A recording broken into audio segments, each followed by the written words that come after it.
السلام علیکم ورحمۃ اللہ وبرکاتہ۔ الحمد للہ وحدہ والصلاة والسلام علی من لا نبی بعدہ۔ میرے معزز دینی ملی بھائیوں، دوستوں اور ساتھیوں، درس کا موضوع ہے توبہ و استغفار۔ توبہ کے لغوی معنی رجوع کرنا ہے۔ انسان جب گناہ کرتا ہے تو اللہ سے دور ہو جاتا ہے، پھر توبہ کرتا ہے تو گویا اس دوری سے اللہ کی طرف رجوع کر کے اس کے قرب اور مغفرت کی خواہش کرتا ہے۔ اسی رجوع اللہ کا نام توبہ ہے۔ اور تاب اللہ علیہ، اللہ اس پر رجوع فرماتا ہے کا مطلب ہے کہ اللہ اس کی توبہ قبول فرما لیتا ہے۔ میرے بھائیوں،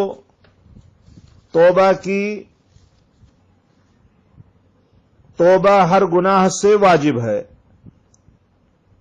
اگر گناہ کا تعلق اللہ سے ہے، کسی آدمی کا حق اس سے متعلق نہیں ہے، تو ایسے گناہ سے توبہ کی قبولیت کے لیے 3 شرطیں ہیں۔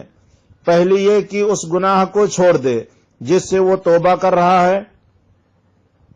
دوسری یہ کہ اس پر ندامت کا اظہار کرے۔ تیسری یہ کہ وہ پختہ ارادہ کرے کہ آئندہ کبھی یہ گناہ نہیں کرے گا۔ اگر ان 3 شرطوں میں سے ایک بھی شرط مفقود ہوگی تو وہ توبہ صحیح نہیں ہوگی۔ اور اگر اس گناہ کا تعلق دوسرے آدمیوں سے ہے تو اس کے لیے 4 شرطیں ہیں، 3 جو بتلائی گئیں، اور چوتھی شرط یہ ہے کہ وہ صاحب حق کا حق ادا کرے۔ اگر کسی کا مال یا اسی قسم کی کوئی چیز ناجائز طریقے سے لی ہو تو اسے واپس کر دے۔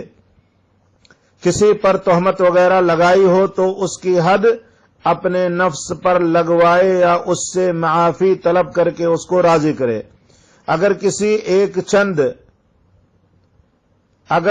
ایک گناہ سے توبہ کرے گا تو توبہ تو صحیح ہوگا، لیکن توبہ صرف اسی گناہ سے ہوگی، دوسرے گناہ اس کے ذمے باقی رہیں گے جب تک کہ ان سے بھی مذکورہ شرائط کے ساتھ توبہ نہیں کرے گا۔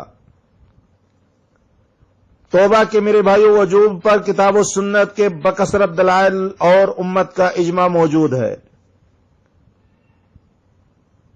سورہ نور آیت نمبر 31 میں اللہ رب العالمین نے فرمایا ہے وَتُوبُوا إِلَى اللَّهِ جَمِيعًا أَيُّهَا الْمُؤْمِنُونَ لَعَلَّكُمْ تُفْلِحُونَ۔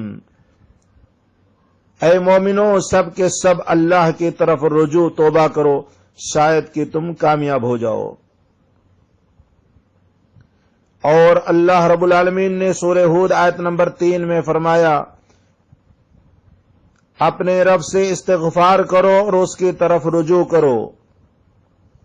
سورہ تحریم آیت نمبر 8 میں اللہ نے فرمایا یا ایھا الذین آمنوا توبوا الی اللہ توبۃ نصوحا، اے ایمان والو اللہ کی طرف خالص توبہ کرو۔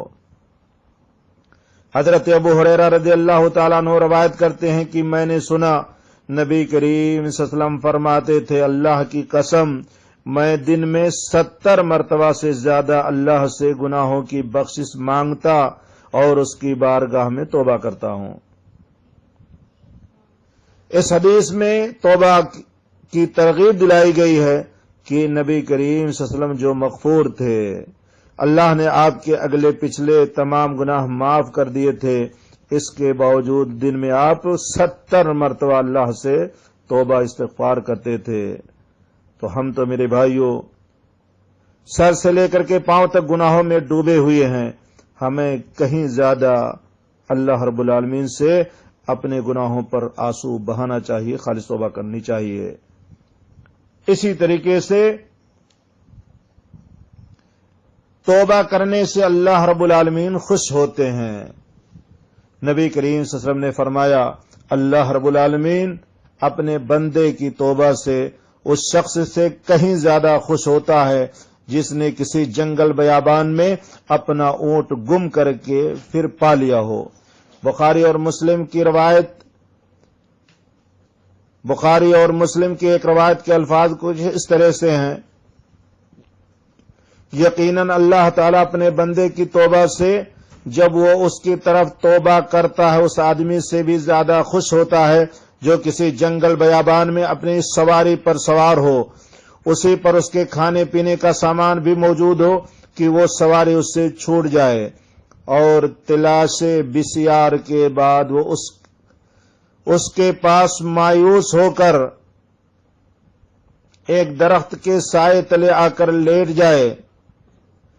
تلاش بسیار کے بعد وہ شخص اپنی سواری سے مایوس ہو کر ایک درخت کے سائے تلے آ کر لیٹ جائے کہ اچانک وہ سواری اس کے سامنے آ کھڑی ہو، وہ اس کی مہار پکڑ کر خوشی کی شدت میں کہہ ڈالے: اے اللہ، تو میرا بندہ ہے اور میں تیرا رب ہوں۔ فرتے خوشی میں وہ غلطی کر جائے۔ یہ ہے میرے بھائیو توبہ کرنے کی اہمیت اور فضیلت، کہ وہ شخص جو خوشی میں یہ کہتا ہے کہ اے اللہ تو میرا بندہ ہے اور میں تیرا رب ہوں، اس سے کہیں زیادہ بڑھ کر کے اپنے مالک الملک رب الجلال کو خوشی ہوتی ہے اپنے اس بندے سے جب بندہ گناہوں پر توبہ کرتا اور اللہ رب العالمین کی طرف پلٹتا ہے۔ اسی طریقے سے میرے بھائیو اللہ رب العالمین نے کی رحمت کا دروازہ، توبہ کا دروازہ کھلا ہوا ہے۔ اللہ رب العالمین، نبی کریم صلی اللہ علیہ وسلم نے فرمایا کہ اللہ رب العالمین رات کو اپنا ہاتھ پھیلاتے ہیں تاکہ دن کو برائی کرنے والا رات میں توبہ کر لے، اور دن کو اللہ رب العالمین اپنا ہاتھ پھیلاتے ہیں تاکہ رات کا گنہگار اپنے گناہوں کا ارتکاب کر کے توبہ کر لے۔ یہ سلسلہ اس وقت تک جاری رہے گا جب تک سورج مغرب سے طلوع نہ ہو جائے۔ معلوم یہ ہوا کہ میرے بھائیو اللہ رب العالمین توبہ کرنے والے سے محبت کرتے ہیں اور اس سے خوش ہوتے ہیں اور اس کے گناہوں کو معاف کر دیتے ہیں، درگزر کر دیتے ہیں۔ اسی طریقے سے میرے بھائیو جتنا بھی گناہ ہو اللہ رب العالمین کے پاس اگر ہم سچے دل سے، خالص دل سے پلٹ جائیں تو اللہ رب العالمین ہمارے سارے گناہوں کو معاف کر دیتے ہیں۔ حدیث کے الفاظ ہیں، غور کیجئے، حضرت ابو سعید خدری رضی اللہ تعالیٰ عنہ بیان کرتے ہیں کہ نبی کریم صلی اللہ علیہ وسلم نے بیان فرمایا، لمبی حدیث ہے، اس کا خلاصہ یہ ہے کہ ایک شخص تھا جس نے 99 آدمیوں کو قتل کیا تھا۔ اس نے روئے زمین کے سب سے بڑے عالم کے بابت لوگوں سے معلوم کیا تو لوگوں نے بتایا کہ ایک راہب، ایک پادری ہے، اس کے پاس چلے جاؤ۔ وہ 99 آدمیوں کا قاتل اس راہب کے پاس پہنچتا ہے اور سوال کرتا ہے کیا میرے لیے توبہ ہے؟ اس نے کہا تو 99 قتل کیے ہوئے ہے، تیری توبہ کیسے قبول ہو سکتی؟ اس نے کہا ٹھیک ہے۔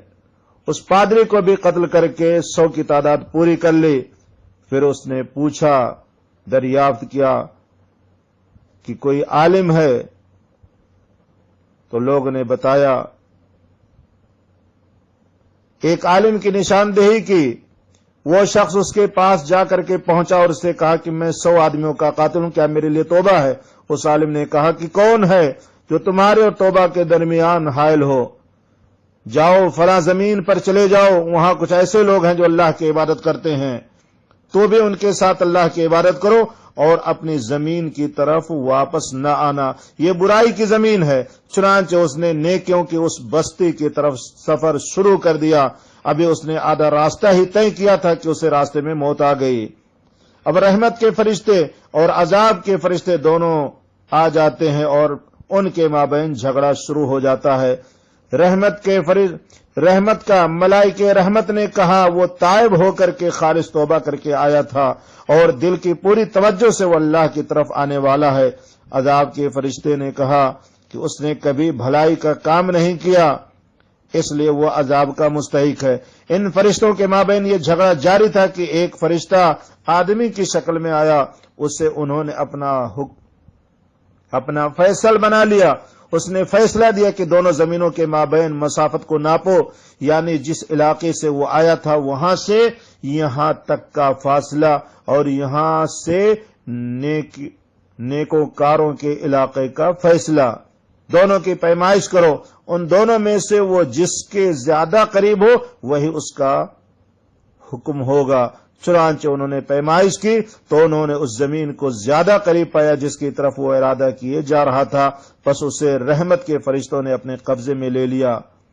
اسی طریقے سے حدیث کے الفاظ ہیں کہ پیمائش میں وہ نیکوں کی بستی کی طرف ایک بالشت زیادہ قریب نکلا، چنانچہ اسے اس بستی کے نیک لوگوں میں سے کر دیا گیا۔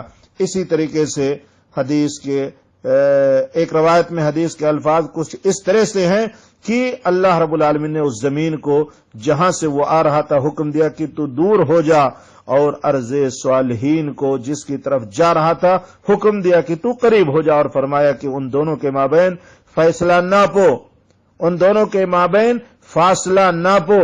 جب انہوں نے ناپا تو ارض صالحین کی طرف اسے ایک بالشت زیادہ قریب پایا، پس اسے بخش دیا گیا۔ اور ایک روایت میں ہے کہ وہ اپنے سینے کے سہارے سرک کر پہلی زمین سے دور ہو کر تھوڑا سا دوسری طرف ہو گیا۔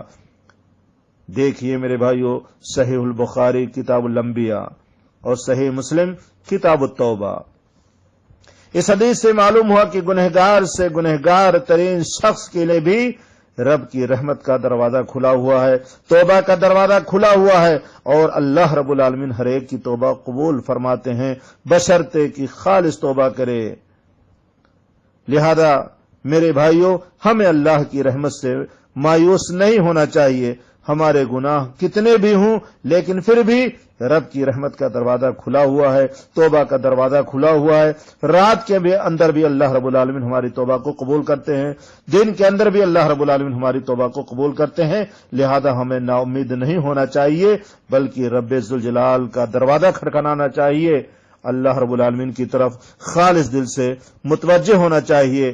اللہ رب العالمین ہر قسم کے گناہوں کو معاف کر کے اللہ رب العالمین اپنا بنا لیں گے۔ ان اللہ یحب التوابین ویحب المتطہرین، اللہ رب العالمین توبہ کرنے والوں سے محبت کرتے ہیں۔ اللہ رب العالمین سے دعا ہے کہ پروردگار ہمیں اپنے گناہوں پر آنسو بہانے کی اور خالص توبہ کرنے کی توفیق نصیب فرما۔ وآخر دعوانا ان الحمد للہ رب العالمین۔